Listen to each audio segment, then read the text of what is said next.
Bienvenue, voyageur. J'aimerais te raconter une soirée. Une soirée dont je garde un souvenir très précis, mais qu'encore aujourd'hui je ne saurais pas expliquer. Cela remonte à très longtemps. L'enfance, pour ne rien te cacher. Alors, remontons des années en arrière et mettons-nous dans la peau de l'enfant que j'étais. J'ai grandi avec un petit rituel un peu particulier. En effet, chaque nuit, quel que soit le temps, quelque chose marchait dans notre rue en sifflant doucement. On ne peut l'entendre que si on est dans le salon ou dans la cuisine. Et le siffleur passe toujours à 3h03, exactement. Ni une minute de plus, ni une minute de moins. Le son commence faiblement chaque nuit quelque part, près du début de notre rue, à côté de la maison des Carson. Nous habitions vers le milieu de la rue. Alors le sifflement passe devant nous, avant de s'estomper en direction de l'impasse. Quand j'étais encore plus jeune, ma sœur et moi avions l'habitude de nous faufiler dans la cuisine certains soirs pour écouter. Oh, mes parents n'aimaient pas ça, et nous risquions d'être punis s'ils nous trouvaient. Mais il n'était jamais trop dur avec nous, car même si parfois nous nous faufilions pour écouter le siffleur, nous respections toujours leurs grandes règles. Ne jamais regarder ceux qui sifflent. Notre quartier est un drôle d'endroit. J'y habitais depuis l'âge de 6 ans et je l'ai toujours aimé. Les maisons sont petites, mais bien entretenues. Les cours et les jardins sont grands et il y a beaucoup d'endroits où se promener. Il y a aussi beaucoup d'autres enfants.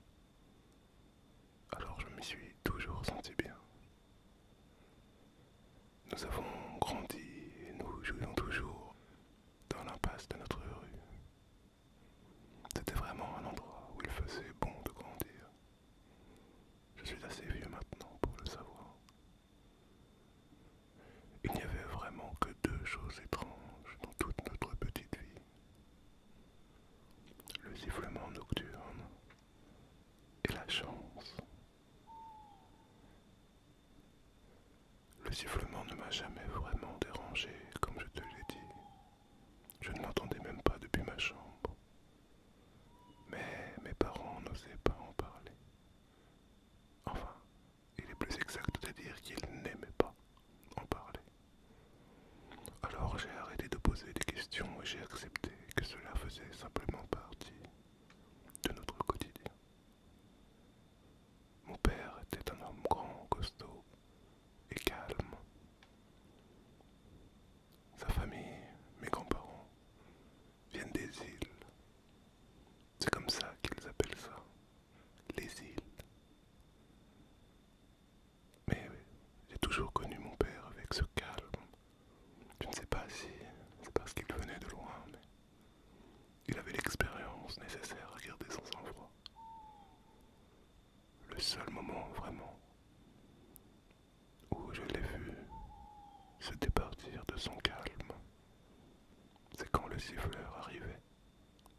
Il se mettait toujours à parler un peu plus vite. Ses yeux s'agitaient et il nous disait de ne pas trop y penser et de simplement toujours se rappeler de la grande règle. Ne regardez jamais dehors quand le siffleur passe. À vrai dire, même si nous l'avions voulu, nous n'aurions pas pu regarder. Tu vois, il y a des volets à l'intérieur de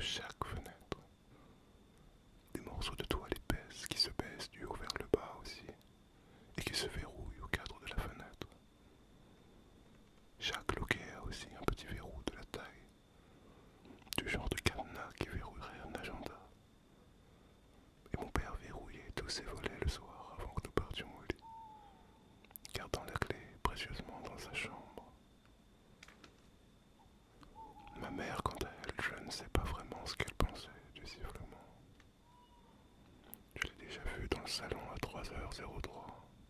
Quand le bruit commence, je pouvais la voir si j'ouvrais ma porte d'1 centimètre pour jeter un œil, comme si j'étais un espion. Mais elle n'était pas souvent éveillée aussi tard.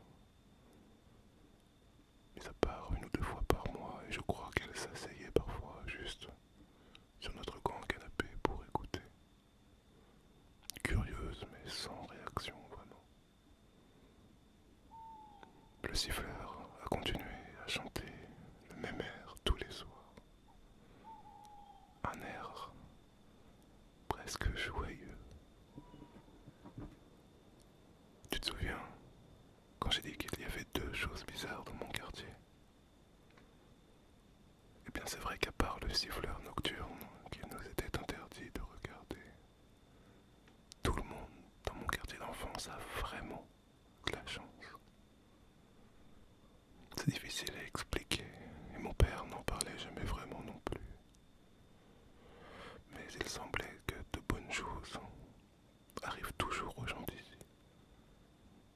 En général, ce sont de petites choses, comme gagner un concours, obtenir une promotion inattendue au travail ou trouver des pointes de flèches enterrées dans le jardin que les musées nous rachètent, tu sais. Ce genre de petites coïncidences inattendues qui nous profitaient. Le climat est aussi agréable. Il n'y a pas de criminalité et les jardins de tout le monde fleurissent de mille feux à l'automne. 1 million de petites bénédictions, ai-je entendu dire ma mère un jour, à propos de la vie ici. Mais la principale raison pour laquelle nous avons toujours vécu à cet endroit, la raison d'ailleurs pour laquelle nous avons déménagé ici en premier lieu, c'est ma sœur, Nola. Elle est née très malade, avec un problème au poumon. Mes parents n'ont même pas pu la ramener à la maison quand elle est née. Nous ne pouvions que lui rendre visite à l'hôpital. Elle était tellement petite, même moi, je m'en souviens. Une machine devait respirer pour elle. À l'origine, nous avons déménagé ici pour être plus près de l'hôpital.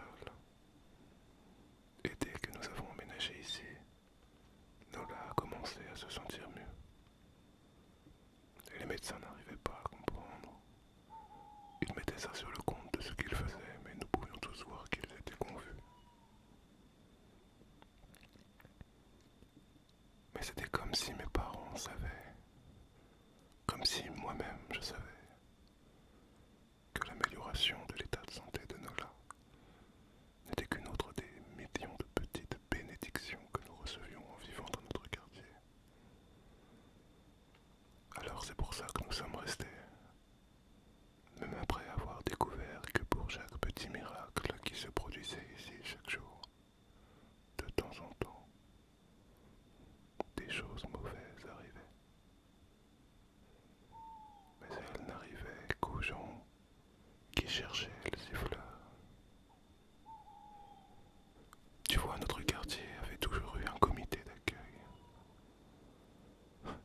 Ils accueillaient les gens avec des macaronis, un panier cadeau et une chemise en papier craft chaque fois qu'un nouveau venu arrivait.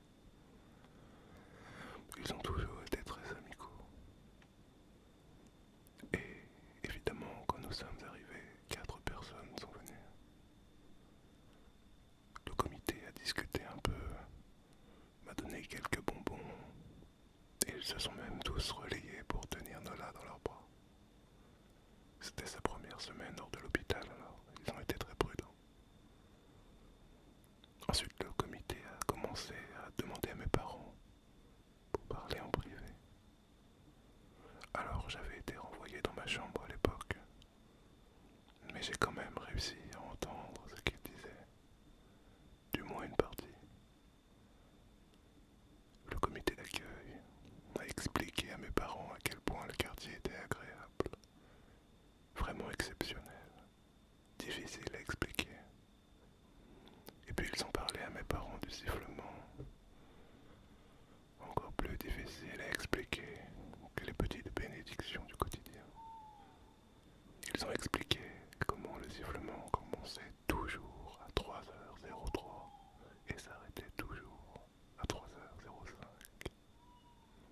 voisins avaient déjà prévenu nos parents, mais ils ont précisé que le sifflement était inoffensif, qu'il ne nous ferait jamais de mal, tant que nous ne cherchions pas, ni à voir, ni à comprendre ce qui faisait ce bruit.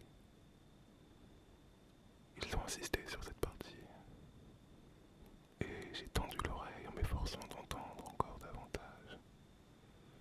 Ils disaient que les gens qui partaient à la recherche du siffleur voyaient leur chance tourner. Parfois de façon tragique, comme un nuage noir planant au-dessus de ceux qui cherchaient. Tout ce qui pouvait aller de travers se mettait à aller de travers. Et là, ils ont tendu une enveloppe contenant des coupures de presse, des articles de journaux, pleines de terribles histoires, des histoires d'accidents, des vies ruinées, des morts publiques. J'ai entendu le chef du comité, qui faisait partie du conseil municipal, dire à mon père que tout le monde ne meurt pas. Mais ceux qui survivent sont comme éteints. Il n'y a plus de lumière en eux, plus de présence. J'ai entendu ma mère ricaner. Je voyais bien qu'elle ne prenait pas ça au sérieux. Elle n'arrêtait pas de demander au comité si c'était un genre de bizutage qu'il faisait aux nouveaux voisins.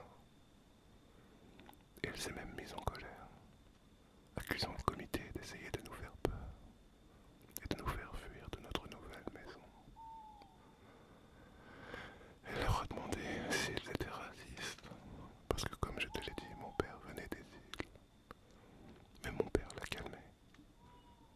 Il lui a dit qu'il voyait bien que nos nouveaux voisins étaient sincères et qu'ils essayaient juste de nous aider.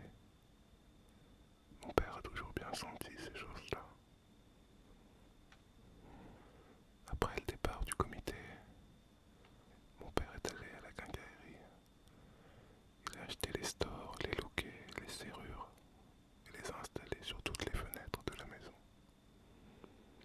Cette première nuit, dans notre nouvelle maison, après avoir entendu ce que j'avais entendu, je suis sorti de ma chambre à 3 heures du matin.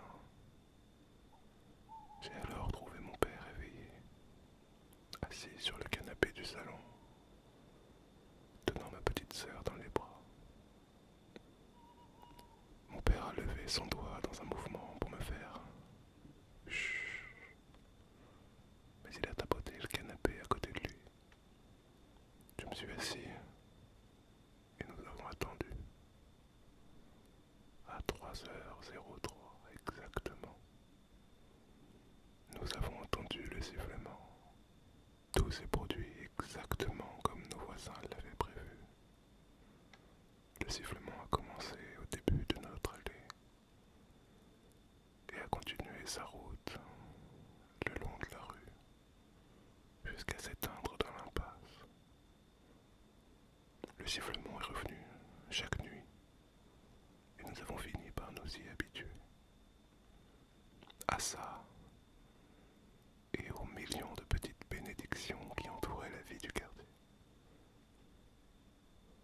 Nola s'est mise à aller beaucoup mieux. Elle est devenue une fille forte et intelligente. Mon père a rejoint le comité d'accueil. Ma mère s'est épanouie. Et nous avons eu très peu de nouveaux voisins. Logiquement. Après tout, la vie est si douce ici. Pourquoi quiconque voudrait-il partir? Mais les rares fois où cela est arrivé, mon père et le comité leur apportaient les mêmes cadeaux que nous avions reçus.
soir, alors que nos nouveaux voisins devaient quitter la ville pour un événement social, ils ont envoyé leur fils, Holden, chez nous.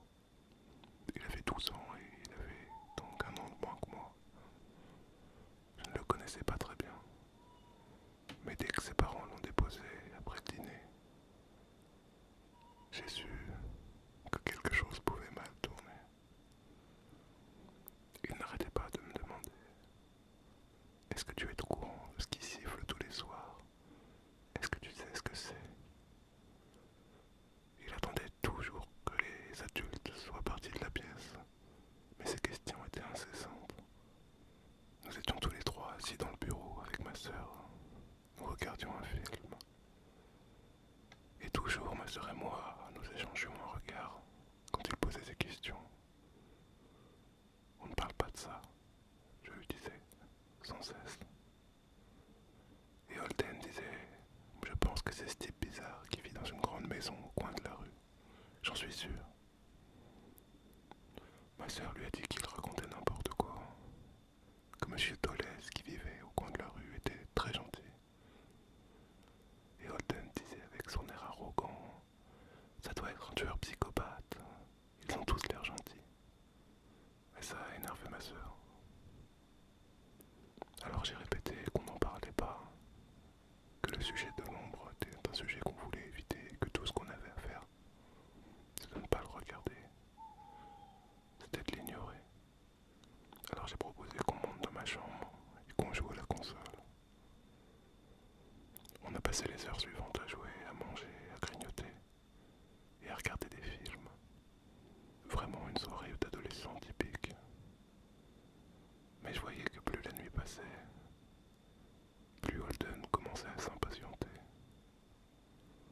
Mes parents, comme d'habitude, sont venus, ils nous ont souhaité une bonne nuit, ils nous ont dit qu'on pouvait encore jouer un peu, puisqu'on était en week-end, et surtout, ils ont verrouillé les stores, puis ils sont partis se coucher.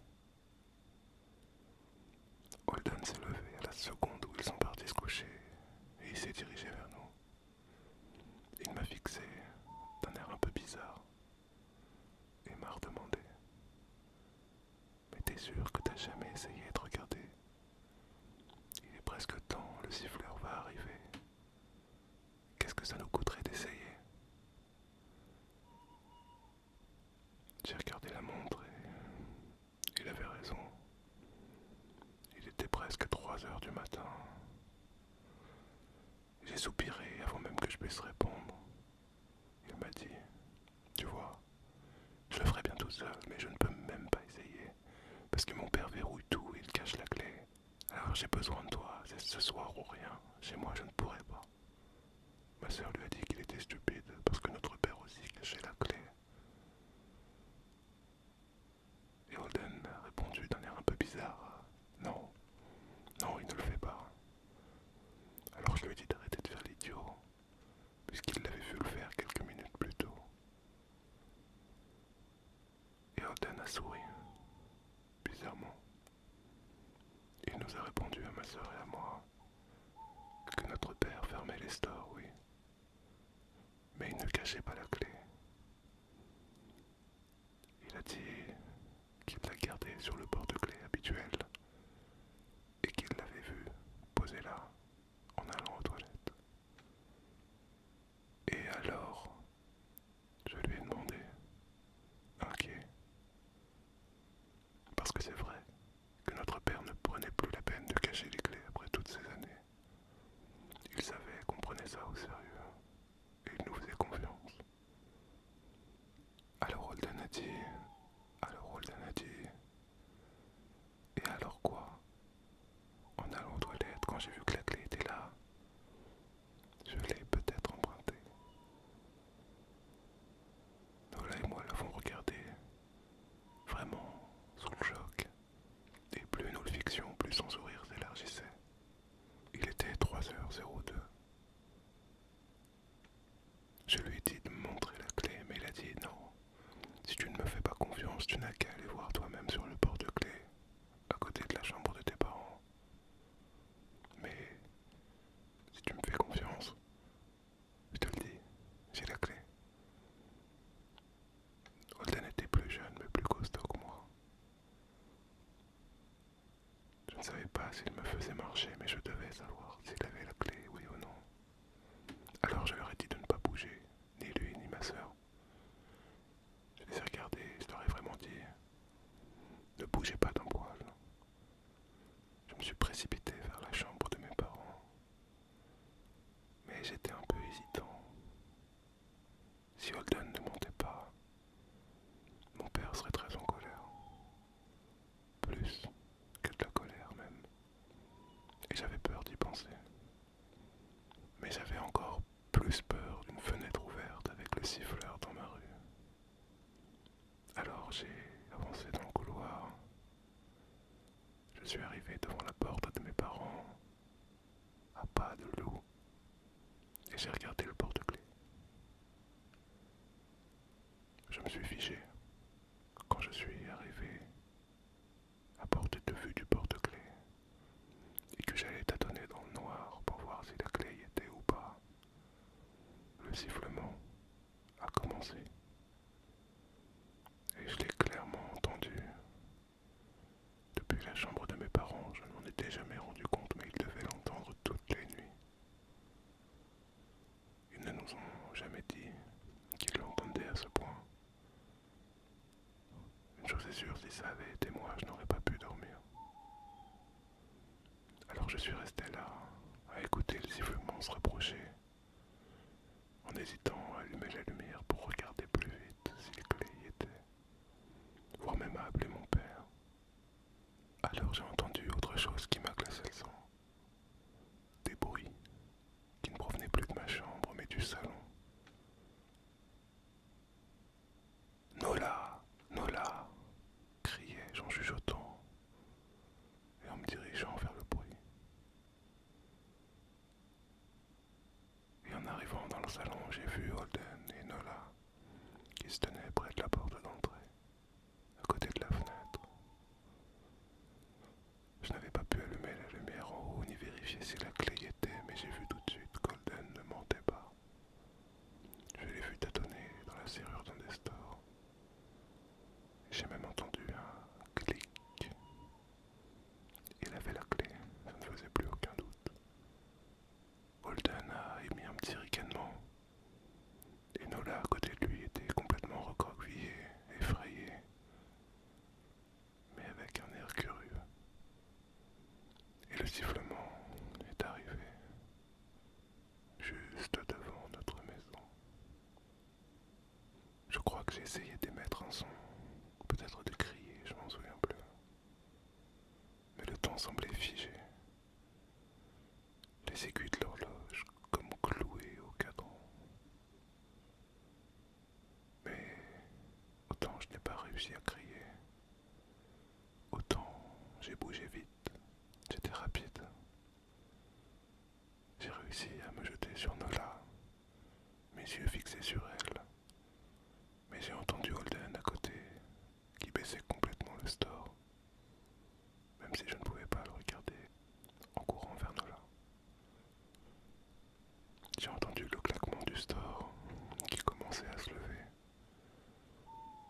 et le sifflement, plus proche que jamais de l'autre côté de la fenêtre.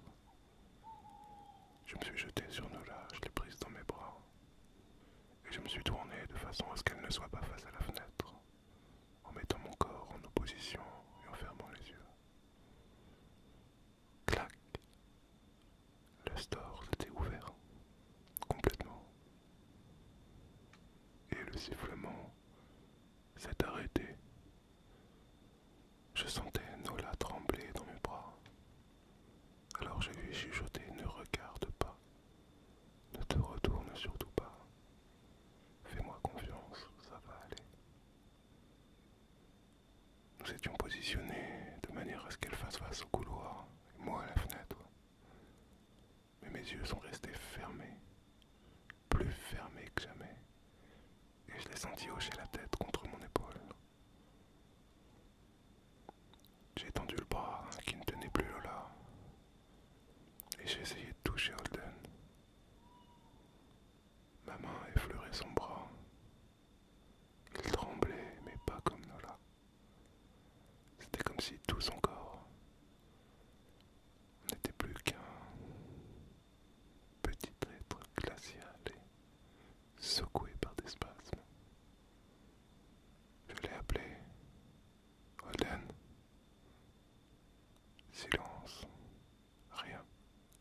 passé la main devant lui et j'ai cherché délicatement la fenêtre, les yeux toujours fermés. La vitre était si froide sous mes doigts, plus froide qu'elle aurait dû l'être à cette saison, pour être honnête. J'ai remonté la main à la recherche du cordon du store. La vitre, elle était comme bourdonnant. J'ai essayé de ne pas penser à ce qui pouvait se trouver de l'autre côté. J'ai réussi à trouver le cordon et à fermer le store. Et j'ai ouvert les yeux. Dans la pièce, il y avait une petite lumière qui s'échappait de la cuisine. Et je réussissais à distinguer Holden dans la pénombre. Il était pâle. Pâle et il me paraissait plus petit. Il fixait toujours la fenêtre, alors que je venais de la fermer. Holden, ai-je demandé à nouveau. Il s'est tourné vers moi. Il m'a fixé dans les yeux. Et il s'est mis à hurler. Et alors que tout était calme et très sombre, mon salon se transformait en un tourbillon de mouvement. Toutes les lumières de la maison se sont allumées. Du hall d'entrée au salon, et les pas de mes parents ont commencé à résonner sur le parquet. Et je me suis pas retourné vers eux. Mes yeux étaient toujours fixés sur Holden. Il était blanc, si blanc. Et il s'était mordu la lèvre, tellement fort qu'une petite ligne de sang coulait de son menton. Et en plus de ça, il était mouillé. Enfin, tu vois. Mon père est arrivé en furie dans la pièce. Et il nous a demandé ce qui s'était passé. J'ai réussi à me détourner d'Holden et à regarder mon père dans les yeux. Il a regardé. Holden a regardé dehors. Lui ai-je dit. Je n'avais jamais vu mon père effrayé avant. Mais cette nuit-là, si. À ce moment-là, il y avait comme une vieille et horrible terreur gravée sur son visage. La peur d'un parent. Juste Holden, me demanda-t-il en un souffle. Alors j'ai hoché la tête. Mon père a poussé un soupir. Il avait l'air tellement soulagé, je m'attendais presque à ce qu'il m'applaudisse. Mais ensuite il s'est tourné vers Holden, et son visage, qui était passé de la colère au soulagement, a changé. Je me suis demandé si à ce moment-là il s'était comme senti mal d'être soulagé qu'Holden était tout seul à regarder, en sachant ce que ça impliquait. Je saurais pas dire. Mais avant que je puisse voir ce que mon père allait faire, quelque chose s'est mis à frapper à la porte. Toute la maison a été comme figée, et Holden s'est mis à gémir. Ne réponds pas, a dit ma mère.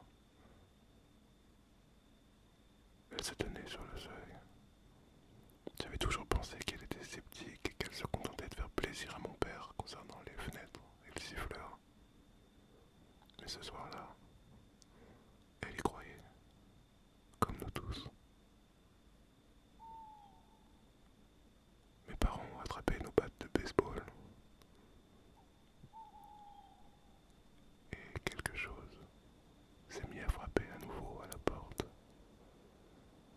Un peu plus fort cette fois. S'il vous plaît, n'ouvrez pas la porte, a murmuré Holden, d'une voix sans vie. Alors mon père s'est approché de lui et il l'a serré, fort, dans ses bras. On n'ouvrira pas, lui a-t-il dit. Et il a commencé à lever sa batte, d'un air rassurant. Rien n'entrera ici ce soir. Cette fois-ci,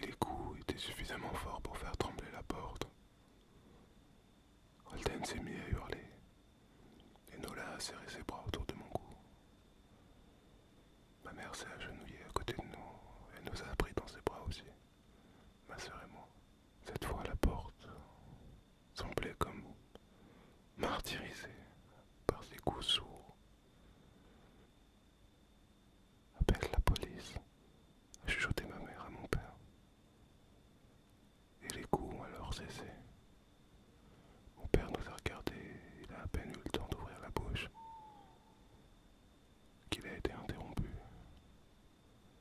Les coups étaient tus. Et une voix de l'autre côté de la porte s'est mise à dire police. La voix d'extérieur ressemblait exactement à celle de ma mère. C'était comme si un perroquet avait répété les mots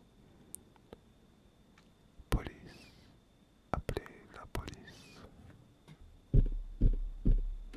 police.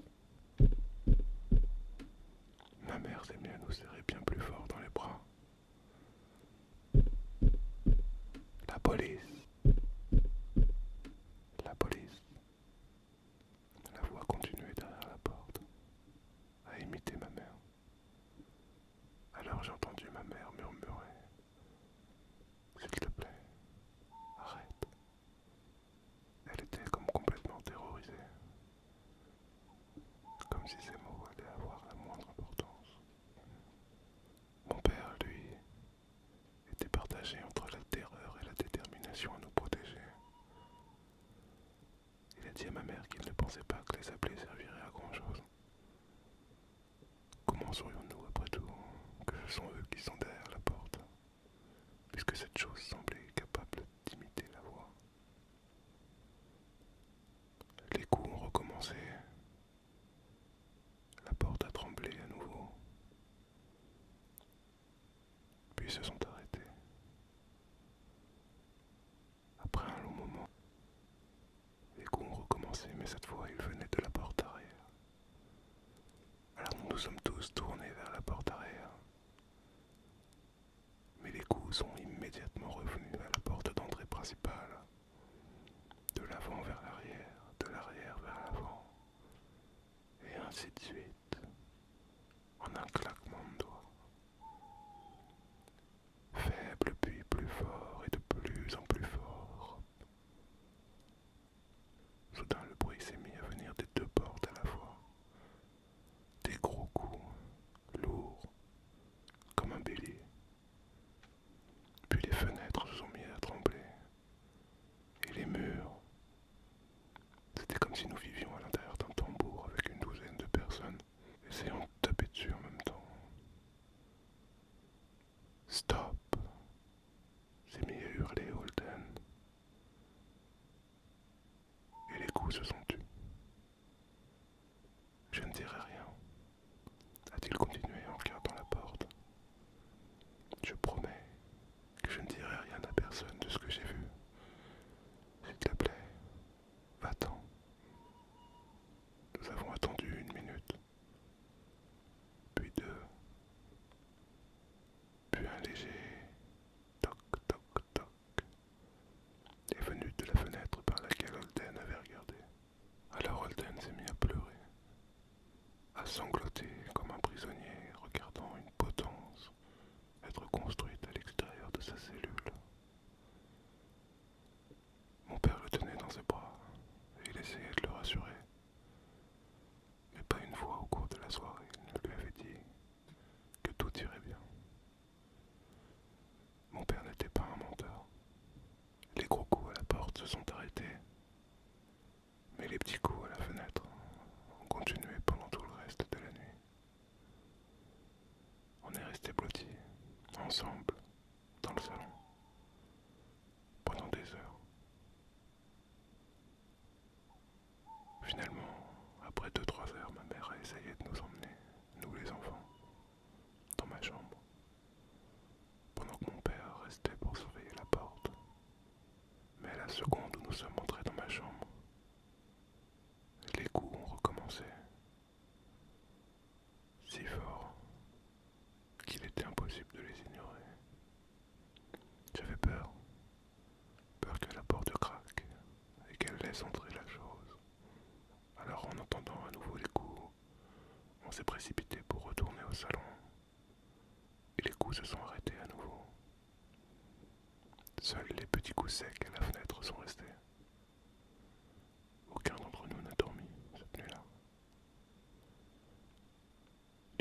cessé vers 7 heures du matin.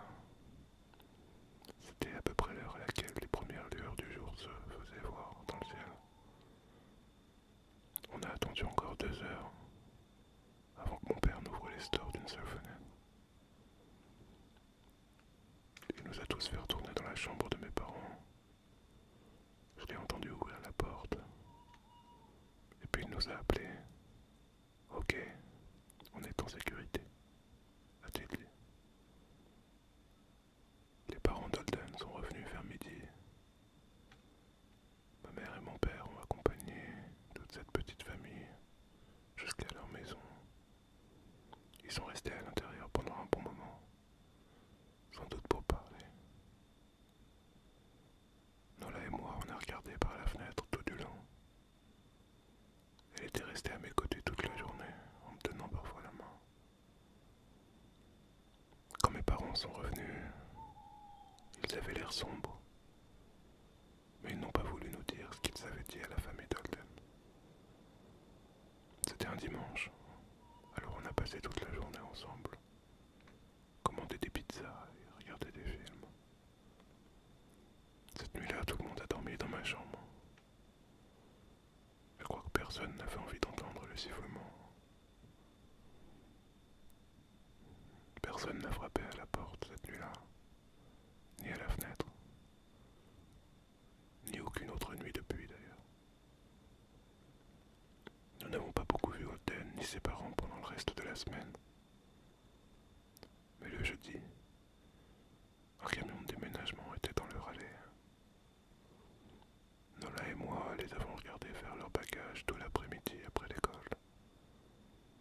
Et ce qui m'a le plus marqué, c'est l'air fatigué d'Holden et de ses parents. Tous les trois avaient la même pâleur, le même air épuisé, la même bouche sinistre et les mêmes yeux éteints. Même depuis l'autre côté de la rue, je pouvais dire que quelque chose n'allait pas du tout. Holden et sa famille étaient partis avant le coucher du soleil. Je me suis souvenu de ce que le comité d'accueil avait dit à mes parents lorsque nous avions emménagé. Tous ceux qui regardent le siffleur ne meurent pas, mais même ceux qui survivent voient la lumière s'éteindre et le reste de leur vie se remplir de malheur. Le million de petites bénédictions du quartier devenait un million de petites tragédies. Je pense que les parents d'Holden ont dû regarder la nuit qui a suivi, soit pour le réconforter, s'ils ne croyaient pas en ce qu'il disait, soit pour partager le fardeau de ce que leur fils avait réveillé. Il m'arrive parfois de regarder Nola, heureuse, jeune et vivante, et je me demande ce qui serait arrivé si j'avais été plus lent, si elle avait regardé par la fenêtre cette nuit-là. Est-ce que j'aurais regardé aussi pour la réconforter, pour partager ce fardeau? Et quand je me pose la question, je suis juste heureux de ne pas avoir à le découvrir. Aujourd'hui encore, je vis dans cette maison, dans ce quartier. J'entends toujours notre siffleur passer chaque nuit. Ça me terrifie parfois, pas souvent, mais parfois. Mais les bénédictions, la chance et les bonnes choses ici sont trop belles pour être abandonnées. Alors je n'ai jamais eu envie de déménager. Je suis prudent. Plus personne de l'extérieur n'est jamais invité pour passer la nuit. Et la clé des stores est toujours très bien cachée. Personne ne la cherche à vrai dire. Après tout, avec toute cette histoire, nous avons tous compris qu'il y a des choses qu'on n'a pas besoin de chercher.